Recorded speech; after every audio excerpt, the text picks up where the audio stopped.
Pont entre les Burundais en exil et ceux restés au pays à travers des informations bien fouillées concernant tous les domaines de la vie du pays. Le magazine Humura Burundi est diffusé sur le web via le site de la RPA www.rpa.bi. Humura Burundi. Nous nous excusons de ce retard. Bienvenue à tous dans le magazine Humura Burundi de ce vendredi 5 avril 2019. Tout de suite les titres.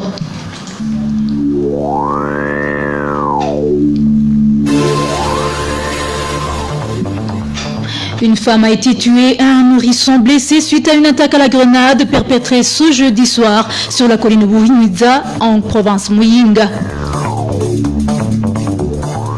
Et au camp de réfugiés d'Ondouta, en Tanzanie, une femme a été violée puis grièvement blessée par des hommes armés près de la rivière Nyangwa. C'était le matin de ce vendredi. La plainte de Pierre Nkurunziza contre la chaîne de télévision France 3, l'écrivain burundais David Gakunzi et l'avocat belge Bernard Menguin a été rejetée par la 17e chambre de Paris. Dans son magazine, vous allez le suivre.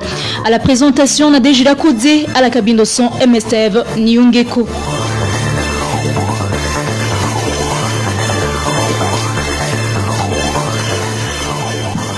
Bonsoir, débutons ce magazine par la page sécurité. Une femme tuée et un nourrisson blessé, tel est le bilan d'une attaque à la grenade perpétrée ce jeudi soir sur la colline Buhinyuza en province Muyinga. Le règlement de compte aurait motivé cette attaque meurtrière dont les meneurs n'ont toujours pas été identifiés.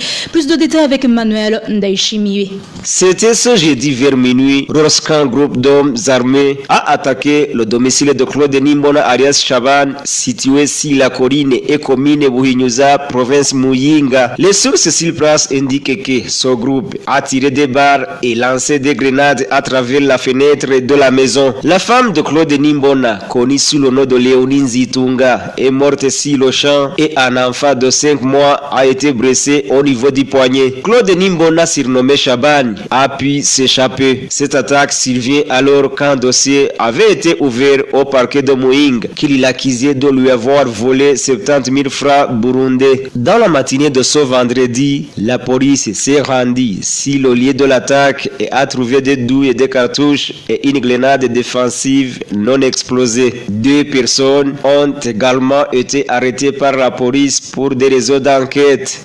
Merci Emmanuel Ndaishimiye. En page justice, la 17e chambre de Paris a rejeté totalement la plainte de Pierre Nkurunziza contre la chaîne de télévision France 3. L'écrivain burundais David Gakunzi ainsi que l'avocat belge maître Bernard Menguin. Une plainte que Bujumbura avait formulée sur base de diffusion et propagation de fausses images. Cette sentence judiciaire constitue donc une victoire, non seulement pour les avocats de la défense, mais également pour les victimes des crimes contre l'humanité commis au Burundi, indique maître Bernard Menguin. La sentence est un acquittement sur toute la ligne pour les 3 personnes qui étaient poursuivies de la plainte de M. Nkurunziza. Et c'est évidemment avec une grande satisfaction que, je pense, les différents protagonistes ont accueilli cette décision. Grande satisfaction parce que j'avoue que c'est la première fois dans ma vie que j'ai été à la fois accusé de complicité de coup d'État et poursuivi pour diffamation devant un tribunal à l'occasion de l'exercice rigoureux de la défense. Si un avocat qui est accusé par un chef d'État ne se présente pas devant la justice pour rendre compte de ses actes, il perd la légitimité même de son action. Et nous gagnons. C'est une victoire pour le collectif qui défend les victimes. Parce que ce collectif a tout le temps été attaqué. On a radié maître Armel Nyongere du barreau, maître Lambert, on lui a interdit d'exercer la profession pendant 1 an. On m'a pourchassé. Mais finalement, à force de volonté, nous parvenons à maintenir le cap. Je voudrais aussi dire que, au fond, cet exercice de rendre compte des actes que l'on pose devant des juges, j'espère qu'un jour, si des personnes au Burundi sont accusées de crimes contre l'humanité est nommément citée pour comparaître en justice pour des crimes contre l'humanité, elles accepteront aussi le jeu du judiciaire. Elles accepteront aussi de venir rendre compte. Si elles n'ont rien fait, elles n'ont pas à craindre la justice. Si elles ont commis des crimes, effectivement, elles doivent assumer les crimes et accepter une sentence. Ni de rien, c'est une étape de plus qui est franchie pour la promotion de la justice au Burundi. Et à ce propos, que conseillerez-vous, quel clin d'œil feriez-vous à la justice burundaise qui aujourd'hui, selon certains, serait instrumentalisée par le pouvoir? Mais vous savez, si on revient à l'état de droit, je fais la démarche suivante auprès de monsieur le procureur général. Je dis, monsieur le procureur général, laissez-moi aller rendre visite à mes clients qui sont en prison, le général Cyril et les autres qui sont en prison et qui n'ont pas eu de défenseur. Monsieur le procureur général, analysez les conditions dans lesquelles les procès ont été tenus. Pensez-vous que ça correspond au standard du procès équitable? Sinon, réouvrez une procédure et permettez un vrai débat judiciaire pour qu'on explique ce qui s'est passé. Et je dirais aussi à monsieur le procureur général, ouvrez un dossier contre quelqu'un qui, dans le régime, a assassiné, torturé ou violé une de nos victimes. Et montrez-vous, à cet égard, courageux, parce que la justice, même si ça touche des gens qui ont du pouvoir, il faut qu'elle aille jusqu'au bout. Faites-le, ayez du courage. Bernard Menguin s'est entretenu avec notre confrère Janvier Ninina Hadzgui. Parlons à présent droits de l'homme. Les défenseurs des droits de l'homme de l'ONU exhortent le gouvernement du Burundi à libérer immédiatement le défenseur des droits de l'homme, Germain Lukuki, dont le cas est en attente d'une décision de la Cour d'appel de Bujumbura. Réunis à Genève le 4 avril 2019, ces experts indépendants ont déclaré que les accusations portées contre Germain Lukuki n'ont aucun fondement et servent de prétexte pour le faire taire et criminaliser son travail en faveur des droits de l'homme. Le contenu de ce communiqué avec Onésime Dushimagidze. Germain Lukuki, un militant reconnu, engagé dans des manifestations pacifiques, a été reconnu coupable et condamné à 32 ans d'emprisonnement en avril 2018 pour rébellion et atteinte à la sécurité de l'État. Il est en détention depuis son arrestation en juillet 2017. Réunis à Genève en Suisse ce jeudi le 4 avril, les experts des droits de l'homme des Nations Unies ont déclaré que ces accusations portées contre Lukuki n'ont aucun fondement et servent de prétexte pour le faire taire et criminaliser son travail en faveur des droits de l'homme. Ils interpellent le gouvernement burundais de le libérer immédiatement et de permettre à tous les défenseurs des droits de l'homme au Burundi de mener à bien leur travail. Bien qu'une décision sur l'appel de Germain Lukuki déposée en novembre 2018 aurait dû être rendue dans un délai de 30 jours, son cas reste en instance. Les experts de l'ONU expliquent que ce retard serait lié en partie à la perte alléguée de son dossier. Ils font savoir que le procès de Germain Lukuki aurait été entaché d'autres irrégularités et problèmes de procédure, notamment une procédure accélérée, des procédures à huis clos et le manque d'accès de son avocat aux documents judiciaires et aux audiences. Il est également rapporté que l'accusation n'a présenté pratiquement aucune preuve contre lui. Selon les experts de l'ONU, la perte signalée du dossier de Lukuki n'est que la plus récente d'une longue série d'incidents de fautes professionnelles judiciaires. Non seulement il aurait dû droit à un procès équitable, ont-ils déclaré, mais il n'aurait pas dû être détenu en premier lieu. Ces experts indépendants de l'ONU rappellent que depuis 2015, les défenseurs et les organisations des droits humains au Burundi sont confrontés à un espace civique de plus en plus restreint et ont souvent été la cible des autorités. Ils donnent l'exemple de l'organisation Akate Burundi, pour laquelle Germain Lukuki avait précédemment travaillé, a été interdite en octobre 2016. Merci Onésime Dushimagidze. La situation des droits de l'homme se détériore de plus en plus au Burundi, même si le gouvernement est en pleine préparation des élections de 2020. Depuis le mois d'octobre 2018 jusqu'à la fin du mois de mars 2019, 250 personnes, dont 39 femmes et 15 enfants, ont été tuées. Des chiffres qui sont publiés ce 4 avril par la Ligue burundaise des droits de l'homme, ITEK. Son président en chair, Nicolas Gidze, appelle le pouvoir de Gitega à accepter la voie du dialogue pour que la paix soit restaurée au Burundi. Suivez. Oui, dans notre déclaration, la Ligue Séka revient aussi sur les deux derniers semestres. Cela pour montrer à la communauté internationale que la position qui est en train de faire différents gouvernements qui devraient s'impliquer pour que la question du Burundi soit résolue. Là, je parle de la Tanzanie qui marmène les réfugiés burundais, qui les force à retourner au pays. Je parle aussi du gouvernement ougandais qui a emboîté le pas du gouvernement tanzanien, même en tant que les réfugiés burundais devraient retourner au pays via la paix. Et là, on revient sur les cycles, sur les 3 mois, et aussi on rappelle les éléments qui montrent le comportement autoritaire du gouvernement du Burundi, qui la reprise des sanctions pour la voie d'Amérique et le refus catégorique de la radio sur le sol burundais. On parle aussi de la fermeture de l'office du Haut-Commissaire des droits de l'homme, et tout ça montre que le gouvernement du Burundi est très bon. Sur les 6 mois, sur les derniers trimestres, la Ligue Séka a tout documenté, 250 personnes tuées, où même les groupes qui étaient censés être protégés, là je parle des femmes et des enfants, sur 250 personnes tuées, au moins 39 femmes ont été tuées, 15 mineurs et 43 portés disparus, 37 personnes torturées. Et là alors, la Ligue Séka fait un appel vibrant pour tout partenaire qui pourrait donc contribuer pour que la situation du Burundi soit débloquée. Et là, la Ligue Séka appelle au gouvernement du Burundi d'œuvrer pour la restauration de la paix. Pour clôturer cette page en droits de l'homme, les membres du parti CNL de la commune Mugina en province Chibitoke alertent sur la sécurité d'un des leurs, arrêté ce mercredi par des Imbonerakure de cette localité avant d'être conduit en détention.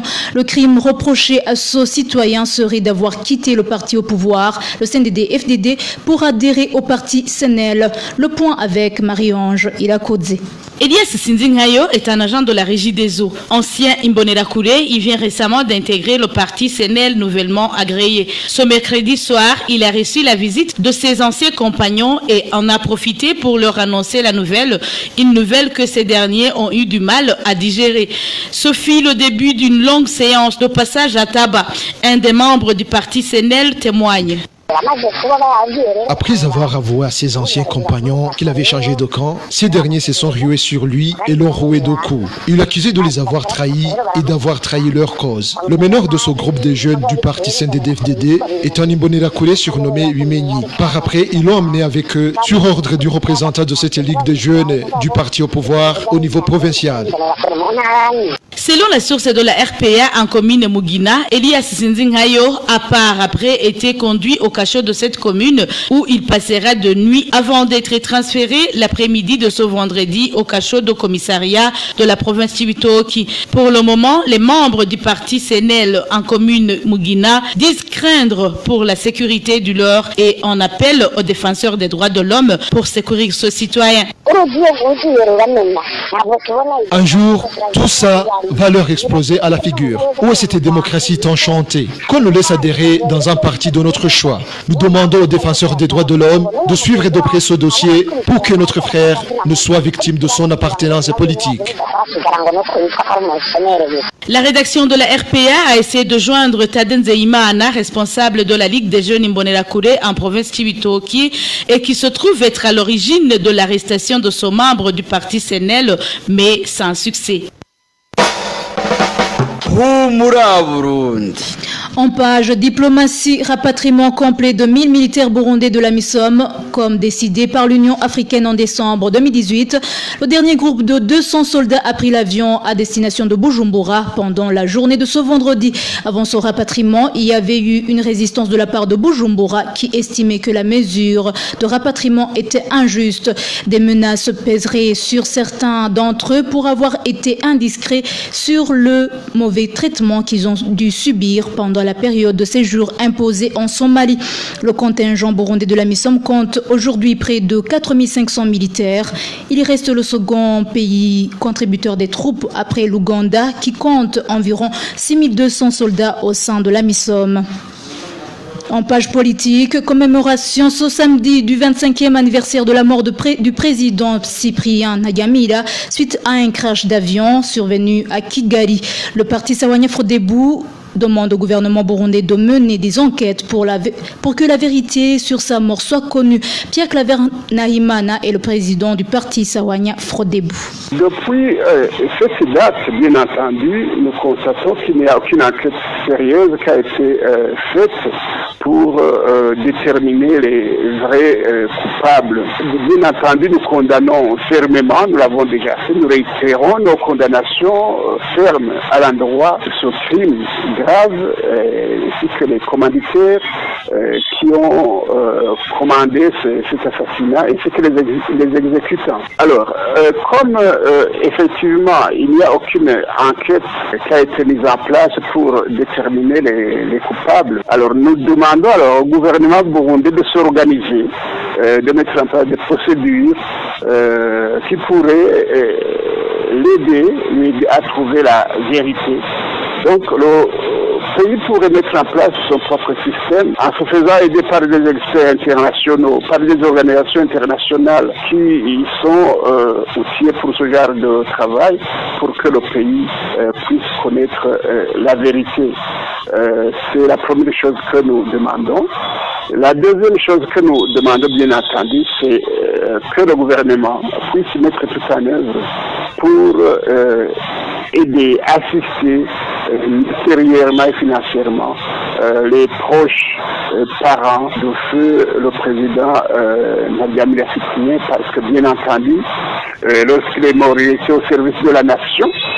Donc nous pensons qu'il est du devoir de l'État d'appuyer matériellement et financièrement de façon régulière ses proches parents qui sont restés.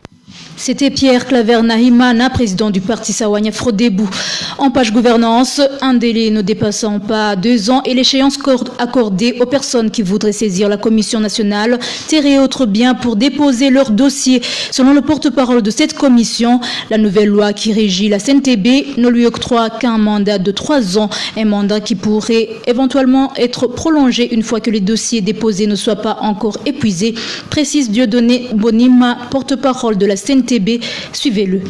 Ce que nous avons remarqué au niveau de la Commission nationale des terres et autres biens, c'est que les gens savaient le fonctionnement de la loi qui vient d'être amendée, adoptée et promulguée. Ils savaient qu'il n'y a pas de délai pour saisir la Commission nationale des terres et autres biens. Et aujourd'hui, ils ont été donnés un délai de 2 ans pour déposer les plaintes au niveau de la Commission. Dépasser ce délai au niveau de la Commission, ils seront irrecevables. Nous avons aussi remarqué qu'il y avait des juridictions qui continuaient à recevoir les litiges relatifs aux terres et autres biens. Nous saisissons cette occasion pour lancer un appel aux magistrats qui sont par exemple animés de mauvaise foi de ne plus recevoir les dossiers qui concernent les conflits et de les transférer au niveau de la Commission nationale des terres et autres biens pour traitement. Parce que conformément à la loi qui régit la Commission nationale des terres et autres biens, le règlement des litiges en rapport des conflits fonciers revient du premier ressort de la Commission nationale des terres et autres biens. Ça va aussi aider parce qu'au niveau de notre commission, s'il y a des personnes qui se disent c'est la commission que nous trouvons que le dossier n'est pas de la CNTB, nous les orientons au niveau des juridictions, au niveau de l'administration pour traitement.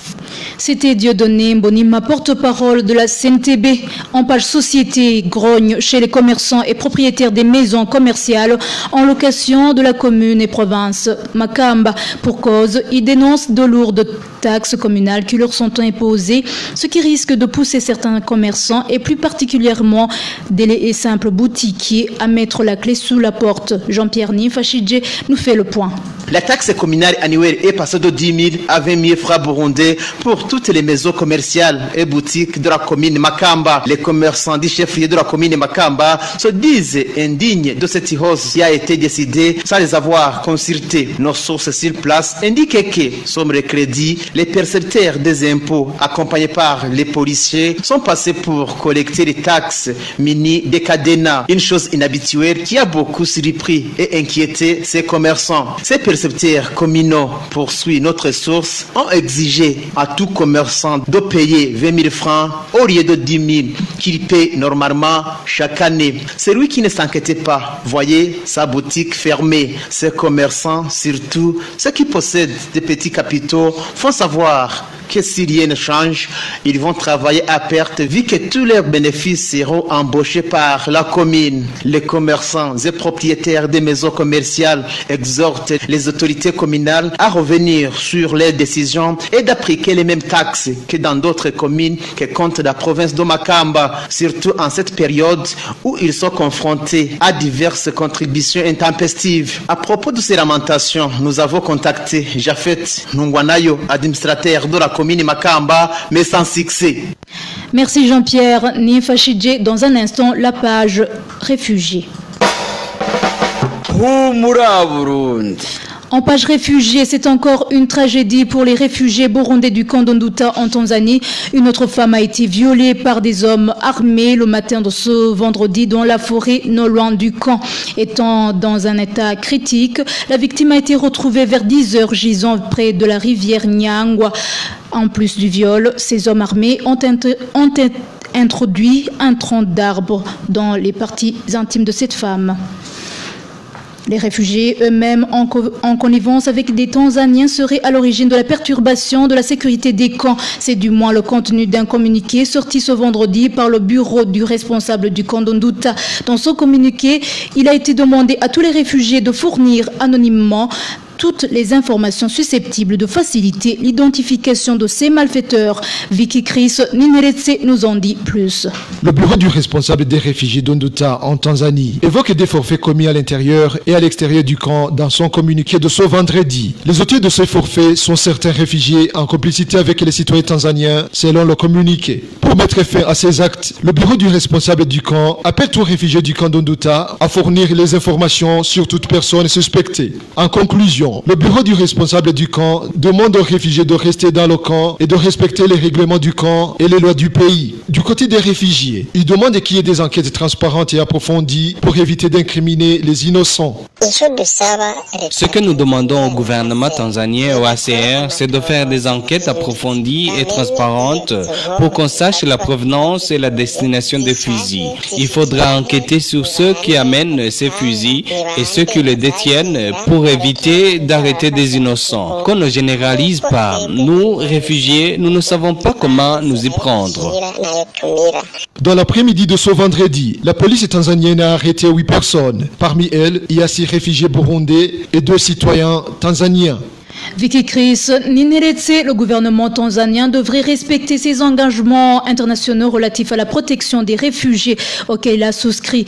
La déclaration de Pacifique Ninazwe, président du Forum pour la conscience et le développement, FOCODE en sigle. Il réagit après des cas de viol des femmes réfugiées reportées dans la forêt de Nyangwa, se trouvant aux alentours du camp d'Onduta où ils étaient allés chercher le bois de chauffage, ainsi que d'autres cas de violation des droits de l'homme. Je vous propose de suivre Pacifique Ninazwe, président du FOCODE.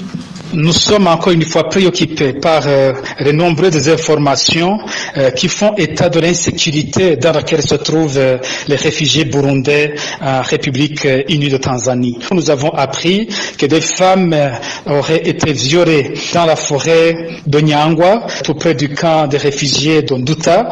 D'autres informations continuent à faire état des meurtres des réfugiés qui sont tués dans la forêt de Nyangwa et dans d'autres forêts tout près de Mtenderi, lorsque des réfugiés vont à la recherche du bois de chauffage. Nous sommes au courant aussi de plusieurs autres informations faisant état de menaces sur les réfugiés burundais dans tous les camps en République unie de Tanzanie. Les autorités tanzaniennes font pression sur les réfugiés pour les contraindre à rentrer au Burundi en disant que la paix est revenue au pays. Mais ce message est en contradiction avec le très récent discours du chef de la police à Kigoma, qui a, après le meurtre d'un certain nombre de voleurs, qui a annoncé que ces gens avaient des fusils qui provenaient des pays limitrophes, des pays qui sont dans une crise politique.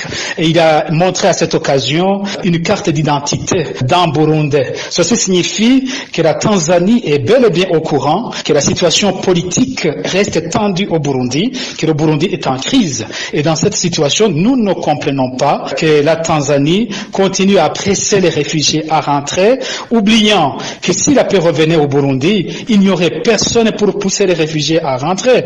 Tous, nous courions vite vers notre pays parce que nous aimons notre pays et nous voulons être dans notre pays. Si nous sommes en asile, c'est par contrainte parce que nous n'avons pas de sécurité. Encore une fois, c'est l'occasion de rappeler à la Tanzanie ses obligations vis-à-vis des conventions sur les réfugiés qu'elle a ratifiées. Elle a l'obligation de protéger les réfugiés, de garantir leur sécurité et de leur garantir les droits fondamentaux de la personne humaine.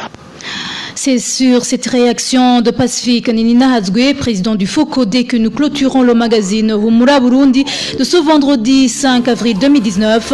Merci à tous pour votre aimable écoute. Merci à toute l'équipe rédactionnelle. Merci également à Emestev qui en a assuré la mise en onde et à Jean-Pierre Niefachidje qui en a assuré la prise d'image. À la présentation, vous étiez avec Nadège Lakodze. Une bonne soirée chez vous.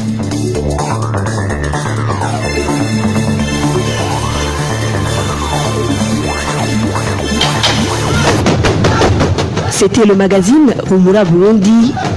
Un magazine campant pour relier les Burundais en exil, et c'est toujours au pays, à travers une information de qualité.